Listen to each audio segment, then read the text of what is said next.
Welcome everybody, good afternoon. My name is Tomás O'Leary and I'm about to speak to you about something that is very personal to me. But I ask you to please be curious about why I'm going to speak to you this way, this afternoon. My business, Origina, supports IBM and HCL customers, HCL software, IBM software, independently to IBM and HCL. And I want to tell you the story of how I got here. I'm the founder and the leader of my company, and I've grown it out of a set of values that are important to me, and my values are in my company.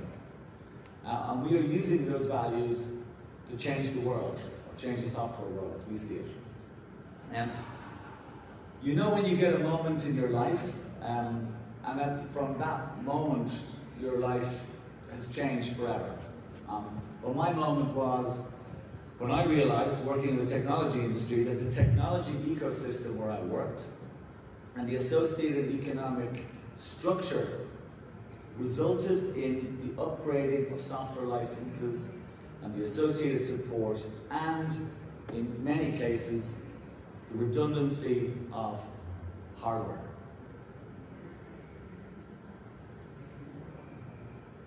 The waste that this created was not only enormous or large in scale, but sadly, it is and always will be, at the moment, invisible to us. And I considered then, and I still do today, that this type of waste wasn't in line with my line of thinking. And it wasn't in line with how I view the world. And it was something that I wanted to change. Most of us, most of the people in this room, we're unconscious consumers. We're part of the process that is causing actually all this waste. We're active participants, in fact, in the process. We purchase, we consume, we discard, without any curiosity or knowledge about where the raw materials have come from, what processes were used to make the product in the first place, what pollutants and which pollutants were emitted during that process, and where the used and finished product will end up when it's discarded.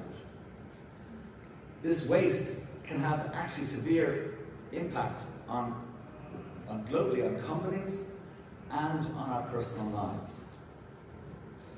The megavendors, and most of the megavendors, actually are encouraged and rewarded actually because of this measurement model. The model of share price, profit, growth, market share at all cost. So I'm not talking about being a socialist here, I'm talking about this is at all cost. And it is this model actually that has encouraged the continual push for the latest thing, when actually in many cases what we have can be just fine. And these mega vendors and tech companies, they like to talk about the circular economy. But in truth, actually, it doesn't actually exist yet. In fact, it's getting further away. All measurement says that this linear economy is growing faster still than the circular economy. In fact, this measurement model is creating a mountain of waste every year, over 60 million metric tons of it. And it's the impact of actually some of these vendor-dictated technology roadmaps that's causing forced obsolescence of perfectly fine running systems in computers, hardware, and software. I'm talking about things like limited reuse, repair, recycling options that are available to us, use of software terms to restrict these further, forced software upgrades, I'm sure all of you have come through this, short support terms that are not meeting the requirements, limitations there, and restrictions on other options that are available to you in the marketplace. This behavior is encouraged, and because of the economic power that these organizations have over the narrative and ultimately on us as human beings, our lives, our families, our businesses, and actually one could argue our planet. They have no real incentive today to change. And when you examine closely your own organizations, it's no surprise, according to Gartner, for example, up to 90% of the typical IT budget goes towards keeping the lights on. So the economic impact of this rip and replace, it's not the answer. It cannot be the answer. We need to find a way to extend the life of the assets and value the IT investments, the precious dollars we use to get us there, and look for the ways to invest in artificial intelligence or whatever digital programs. That's where we need to go. So when I formed Origina, I decided that the concern for longevity of resources would be one of our key values. We started by serving IBM and HCL customers and helping them to extend the life and value of their systems and software by providing a fundamentally different service. My vision is for a more responsible and waste-free IT world, where longevity is the new mindset, allowing you to continue to use your software for as long as you choose, not dictated by a vendor roadmap, but a business decision and a business roadmap. I want us actually to act like we are crew, not passengers. I want us to take back control of our IT systems. I want us to stop looking for somebody else to fix our problems. I want us to be activist leaders, all of us. And I want us to be more curious. We need a fundamental systems change, in my view, to replace this linear economic model with a circular economy. This is actually a fundamental shift in thinking to a restorative and regenerative model, one that is designed this way from the very beginning. It's thinking like this, in this way, and being curious. It's a good place to start. And the good news, actually, I'm not alone. I'm not the only person who thinks like this. Along the way, I've been lucky enough and fortunate enough to meet other leaders in business to be able to do this, kindred spirits, you might say, and who have been able to do things in their own organizations by thinking this way and transforming those organizations. I'm delighted that two of them are here with me today, and they're going to share some of their stories. We're going to have a discussion on this for the next 20 minutes or so. I'd like to welcome on stage Mike Rosa and James McLennan. Please come on up, gentlemen. Thank you.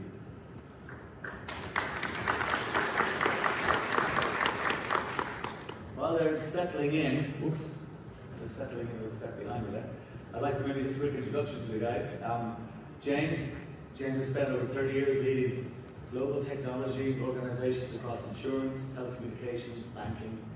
He was at Liberty Mutual and drove digital transformation there. He established the technology organization as a pillar of the business.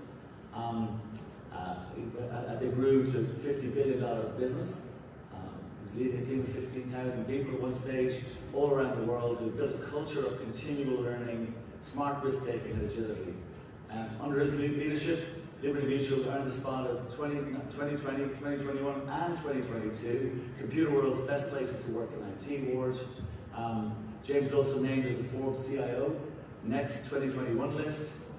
As an Irishman, Irish-American, is the 2019 Irish American Magazine Business 100 Award. He was CIO of the Year Award from the Boston CIO in 2018. Thank you for joining me, James. Glad to be here. Mike Rosa is a creative and innovative IT executive and CIO. He spent the majority of his career working in the utility industry. He worked for over 20 years with American Electric Power, a variety of IT roles, including CIO. Mike finished his career recently as a CIO of iSource, who are based out of Ohio, a premier gas and electricity utility that serves over 4 million customers across 5 Midwestern states. He's now an executive advisor at several software companies and putting his vast experience also to use as board of director and a non-profit Big Brothers, Big Sisters of Central Ohio, helping the next generation realize their full potential. So we're going to try and realize our full potential here today, gentlemen. I'd like to start with my opening monologue, because I suspect maybe some people might have listened to me wondering, where was I coming from? But I really what I'm trying to do is link some of the decisions we're making today around the technology decisions and the impact actually it's having on not just the waste that we saw behind me, but the waste in money, the waste in time, the waste in resources, the waste in just sheer energy. What do you guys think? We'll start with yourself first, James. Yeah, first of all, it's great to be here, and it's an important topic, and I think one that has really practical implications for every organization who are thinking about where their technology roadmaps are today and where they need to be. The first thing I think you mentioned a little bit earlier is you have to be curious, and that means ask a lot more questions than maybe you have in the past.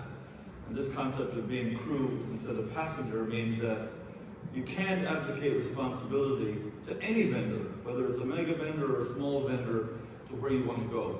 You have to take ownership of it and ask a lot of detailed questions, right? So what does that mean? It means that as you look at your roadmap and you think about all of the things that are important and what you're required to do, what is it that you need to do to make sure that you begin to take away some of this 90% of running the ship and figure out how you make sure you release funds and release investment for things like AI and digital transformation and big data and analytics, because those are the things that are going to make the difference in the future. So you mentioned waste. There's a lot of different kinds of waste. There's a lot of pictures up there of old circuit boards and whatnot, but a lot of the waste is in software as well. And the software part of it is actually bigger than the hardware part when you think about it, right? So this concept of planned obsolescence, I think what we need to think about is how can we make sure that we understand the alignment with your roadmap, with where the mega vendors, so-called mega vendors, want you to be in terms of planned obsolescence, when you're forced to upgrade and so forth. I bet every single person in this room has been part of a project where somebody announced to you, hey, you've got 6 months to upgrade a specific core platform that you run today. And you need to do that because either the version of the platform is going to be out of date, or the underlying version of the database won't be supported, or the underlying version of the operating system, or whatever version, right? And how many of you have worked on a project where you invested $1 million, $5 million, $10 million on the upgrade, only to declare victory that you now have a new solution that does exactly the same as the old one did? Yeah, and that's software waste. And isn't it amazing to think that software, which actually has no tangible, nothing tangible about software, in fact, doesn't degrade, yet it's considered, it creates waste. How do we get there? How do we end up in this situation? Yeah, well, back in time, we needed the mega vendors, right? They did it all for us, and we got into these big contracts, and we had to, we got into the routine that and at some point in time they added value. They did. They were what the business needed to operate. And then over time, other technologies came into play, and they became a little less relevant, or significantly less relevant. But they had to try to keep their numbers up. They had to keep so they come in with with planned upgrades that you had to do. They frequently, I've had my own experience, they don't give you much lead time, and you create your roadmap and you get people excited, and you have specific projects that you want them to do, and all of a sudden somebody comes in and says you've got to upgrade for whatever reason, or our software maintenance cost just went up 22%. We didn't budget for that. So you may have to stop a good, exciting, transformational project to pay for an upgrade or maintenance fee that you don't really add any value. And or in some cases you have to stop a project that's in the lead to do an upgrade project. So been there before. It is wasteful to do that because you're not getting any incremental value. And it shines a little bit of a credibility issue to your point, James, about you've got to take control of your own roadmap. You've got to have something in place to say, I can't be disrupted by these announcements that seem to come at inopportune times. So we needed these vendors, but have we let them? If we were to look in the mirror, should we be looking in the mirror saying, actually, we shouldn't have let this happen? Or had we really no choice? I mean, where do we sit on that spectrum? Well, there's a lot of different reasons how and why we got here, but you know, there's been several adages out there that nobody ever got fired for doing one thing or another, right? And you can substitute whatever you like in terms of what that is, but what it really boils down to is this concept of technical debt, right? So, you know, most companies, unless you're a brand new digital native where you know everything you do is brand new with all the new technologies, you certainly have a lot of old stuff, and it might be some of the more important stuff. It might be running your billing, it might be running your invoicing, it might be running your customer record system and so forth. These are important systems. So these are not things that you can, you know, somehow say, we just turn that one off, move it on to a different platform. More often than not, what you want to do is you want to figure out, okay, I may want to refactor and over time figure out how I'm going to, you know, replace it or eventually get off it. But in the short term, in order to create that investment capital, you have to figure out how do I most efficiently run the platform? Be confident that it's going to run, that it's going to never fail, that it doesn't have software and security vulnerabilities, that I have the right people to run the platform, and that I'm managing that risk, right? So the technical debt analysis is key. Not all technical debt is bad. I'm sure you've all heard that before.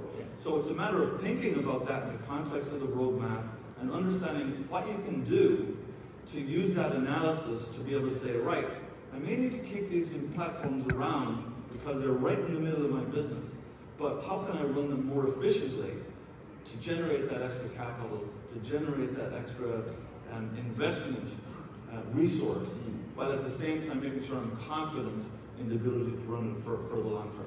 So is it a mindset thing? Go back to what you were saying earlier. Is it like be more like act like a crew member as opposed to a passenger? Take back more control of your environment. Yeah, I mean, it all comes down to a classic. You know, you build a roadmap and it turns into a classic risk management exercise, right? So you build it out and you start thinking, what's all the things that could happen to derail this particular roadmap, and so you got to plan for those things that might happen and put mitigation plans in place.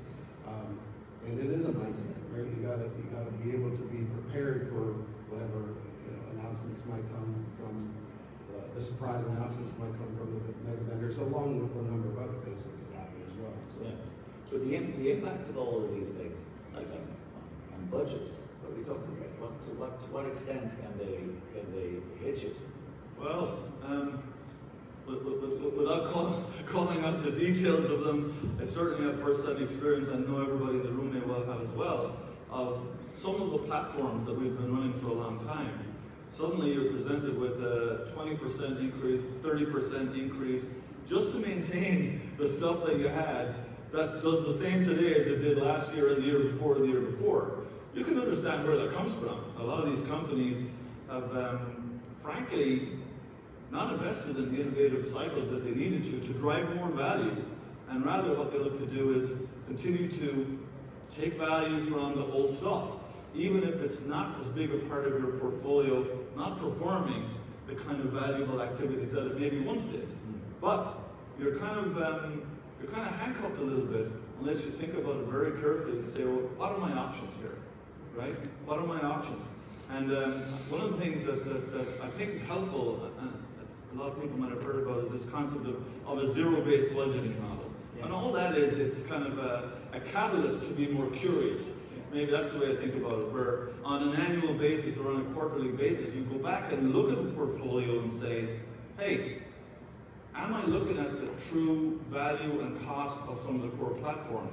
Or have I succumbed to the fact that this thing is going to cost me 3% more this year, 3% more next year, and suddenly it's 50% more after a couple of years, right? So it's all about being curious, beginning to look at it, and understanding that there may be other options rather than just kind of taking it on the chin. Because when you look at, you touched on innovation, and to go to you, Mike, on this one, you look at yesterday's keynote, at the opening keynote yesterday morning, we talked about one of the things that will prevent organizations having a successful AI strategy is the technical debt. It's the challenges that are going to be the lack of ability to either transform that debt or bring it with them. So organizations will struggle with that. what are, is that what you saw in your, I know AI, the whole AI world now is completely blown up in the last 6 months alone. Yes, it has. What is the solution then? If that's coming at you, where do you go with this? You talked about roadmaps earlier. Yeah. How do you, is that what you go? Do you start looking at roadmaps? You do. You're evaluating that, what you're doing next all the time. You're not on a rolling 18-month period, but you have a longer-term plan as well. So you've got these things out there that you know you've got to deal with. The thing is, as we mentioned a few times, you've got something that's running fine, and it's a core part of your business. You might say, okay, someday I'm going to replace that, but it might be 4 or 5 years down the road. It might not be immediately. And so, put something in place where you can continue to have a supported product that's running a core part of your business. And then you can focus on the innovation side. It also frees up funds to focus on some more, the latest innovation, which might be AI, might be robotic process automation. It could be a lot of things that you can do to extend the life and add features to what you already have in place, and you freed up the funds, capital or expense funds, whatever they are, to be able to invest in that and move the business along. Because the industry wants us to believe actually you have to replace all this stuff. I think Microsoft had the concept around the greening of IT to replace everything. I don't know how green that is. I mean, have we drunk too much of the Kool-Aid? Should we really be maybe take a little bit less? I mean, there's some great stuff there. In the utility industry where I was, our leadership was utility engineers, and they would do things like this. Stick a pole in the ground. They expect that thing to last for 30 years. If they were building substations, they're expecting 30 to 50 years. You go to IT stuff and they're wanting to replace it every 5 years. They're scratching their heads going, what are you doing, right? What are you doing to be here? So they would like to extend that life as long as possible as well. So, and it reduces the waste. Yeah. I think there are some amazing opportunities out there, right? You just have to begin to dig for them. Back to your curious thing. So one of the examples I saw, which I think was really amazing, was that a number of the applications in the portfolio were built on, packaged open source with associated support models and so forth. You know these models, right? Where it's open source, but it's packaged and sold with the licensing on top, right? And what you see if you're watching and being careful, you can begin to see some of the underlying open source stuff develop to the degree that you say, that is not good enough for me to now just go entirely open source, right? And I have several examples that I talked about that show overnight you can move your application portfolio from the licensed expensive one to the OSS-based one, as long as you've done your due diligence and you know what the feature function trade-offs and all those things are, it saves tons of money, right? And obviously the other one is beginning to think about the maintenance software, and maybe there are some third parties that can help us do that in a different way as well. You have to be focused on confidence, risk, making sure you do the due diligence. But let's look at some of those new applications, and you got the old one. Those transitions don't happen overnight. No. And it often can take several years. They don't happen in months. They tend to take a year. So that journey into the new world, and you're moving away from the old world to the new world, but the old world keeps pulling you back in. Yeah. And it was dragging you back down to come back to look at what you have that you're getting rid of. Well, that gets back to how do I streamline it, make it as efficient as it can be, and understand how do I minimize the cost while keeping that sucker running for as long as I need. Okay. And that's where, when we first met you, Mike, that's where you were thinking already. Right. I mean, that's a perfect way to use third-party support, right? If you know you're going to get rid of that particular vendor, the incumbent vendor is not going to be there long-term, but it's going to take a while. Then you've got a good supported application, go to third-party, saves money, fully supported. In fact, I would say my experience is better support, because when you look at what you're paying in maintenance for support, you got to ask yourself, what am I really getting? What's the value there, right? And how many tickets did I call in on that? Were they effective on those tickets? Did they actually help me in any way, or did I have to do my own work around it anyway? Third-party support companies, they tend to that's their business model. That's all they do. So they're better at it. They want to help. They want to get better support at a lower cost. And you're doing this at your pace. At something that you've been at a roadmap that you've had approved by a board of directors, and our business partners are engaged and they're involved as well. And it's not being disrupted by other entities saying, hey, you've got to upgrade me now or whatever. So, because nobody looks at the pole in the ground as the old stuff. It's just the stuff. right? They don't call it old or new. They just go, okay, they made their point when it might get damaged. They don't call it old or new. Yeah. I think the other thing I'd add there, Tomas, is that, this discussion is not nibbling around the edges anymore. In other words, it's not like, well, I can save $5 over here, $10 over there. My experience is that in the last few years, this has become an absolutely critical initiative because of monopolistic and pretty predatory practices of folks who no longer provide the innovation that really you've been paying for all along. So the size of the prize is getting bigger on a monthly basis, right? And the risk. Because there used to be a situation where you did that, you spent the money because actually there was the promise of something else. Yeah. The promise was included something else in these ELA contracts. You do the renewals, you'd spend the money, you commit it over 3-5 years on the basis that actually there was stuff in the portfolio, there was other things they could give you included in the price. Right. Now, there's not. These organizations have very little to put on the table. Yeah, maybe the final comment for me would be one around, maybe the most important resource to think about isn't even the dollar, it's the human resource who are available to run these platforms today. It is totally that. Right? Yeah. So that's not kind of on the waste dimension, that's on the risk dimension, right? So there's another reason, not just for the cost savings, but it's also on the risk dimension. You need to think carefully about it. Because you can change your business this way, can't you? Yeah. Yeah. You can pick an application that you have in your business or multiples of them and say, actually, the newer version of it really is not bringing a huge amount of value to the business. So can I run this? I could take utility industry. There are plenty of applications within the utility world where it's connected to the grid, but it's not changing massively. It's connected to the power station. It's not changing massively. Right. Why would you want to go with anything that's different than what you have? Right. Are there reasons to do that? No, I mean, it would be stuff that James talked about. Eventually you want to, make sure you have the talent and the workforce to be able to eventually support that. But as long as you've got that capability, that's something you can defer for a significant period of time. Brilliant. Yeah. I think we've got a good discussion there. I really want to just say a couple of things here at the end, it's all right with you gentlemen. I had to talk to you at the beginning, and I hope you appreciated what I was trying to say to you. One of the things I'd like us to do as an industry, whether we're on the supplier side, on my side, or on the user side, on your side, and I think we need to build a sustainability in tech movement. I think we need to protect our organizations from all that waste we're talking about. The resources that are at our disposal are actually quite limited. So we need to take better care of them.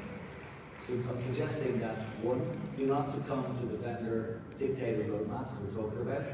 Take control and you will see the benefits financially, operationally and environmentally. Have an activist mindset. What I'm talking about here is embrace the challenge that exists when you resist and push back on the megavendors. You have to embrace that. You have to expect they won't like it. And it is different, all right? You don't need to agree with everything that they tell us. And finally, I'm asking you to be more curious, all right? Question your decisions. Question your investments. The zero-based budget one is a perfect one. I suggest you do that. And don't settle on things just because you did it in the past. You'll be surprised about the choices that open up and put you back in control. My team is going to be at the back of the room around the sustainability tech. We'll hand out some flyers. I myself will be back at our booth at 1027. Immediately after this, it's about 10 minutes away. I'd like to thank you for listening. Thank you, James and Mike, for joining us. Thank you. And thank you, everybody, and hopefully we'll see you later. Thank you.